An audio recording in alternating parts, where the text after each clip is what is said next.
I think that it's been a period of two phases, I would say. One phase, me watching Ghana play against Germany and putting up a decent performance. And another phase, me having to say bye-bye to a coach I've worked well with for for a while. So it's been shall I say that it's been a tough 24 hours, but that's life. How tough did you have the conversation with Otto about the dismissal face to face yourself? Yes, I did. Obviously, once I employed him, I'm also responsible for everything that is connected to his job. So, how tough was that meeting? as human as we are, I mean, and having worked since 2022, we've had a good working relationship. But at the end, as leaders as we are, it's always important for us to look at ourselves in our faces and speak about issues that concern us and how we can progress as individuals and as a collective. What point did you come to the decision? Because I've had a lot of private conversations with you and conversations on the record like this. And if there's one thing that runs through both streams of conversations, is your unyielding conviction that Otto could easily become Ghana's version of Anya. You see, say, Eric Gragi and theirs. At what point did you decide that this was not working? So first of all, I would say without being proud, with all humility, that I'm a leader who is dynamic.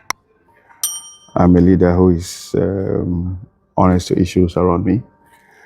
And I'm a team player, which is most important.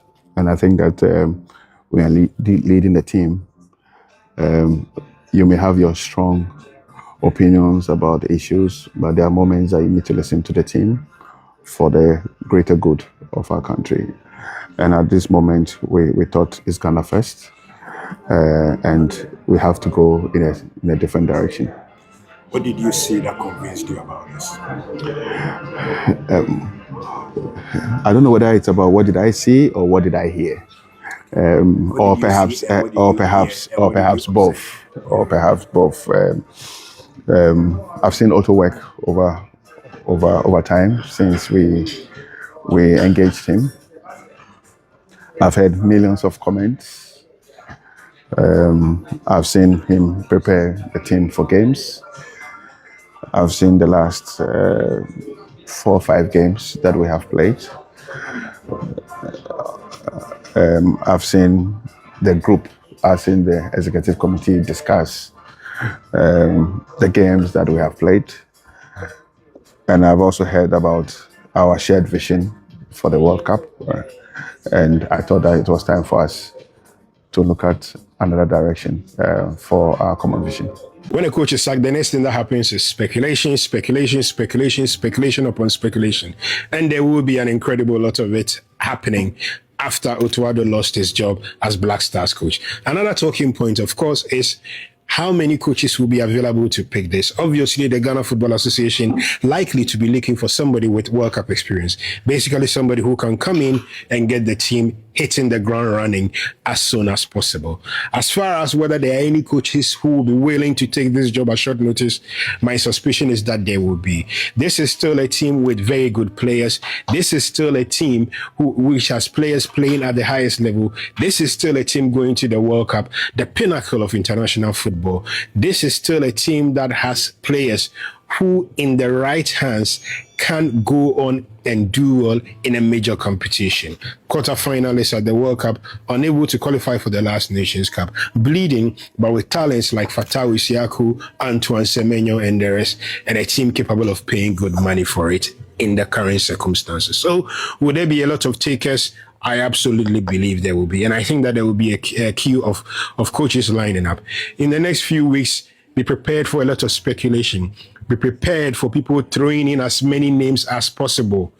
But also, another issue with Otto's departure is that there are some players whose World Cup hopes is gone with it. It will be a complicated few days, and a lot of things will happen. Some World Cup dreams will be crushed, and it won't be only Otto's World Cup dreams. Some new World Cup dreams will be made. The World Cup dreams of some technical people will be crushed, and the rest. This is a decision that will not impact only Otto Addo.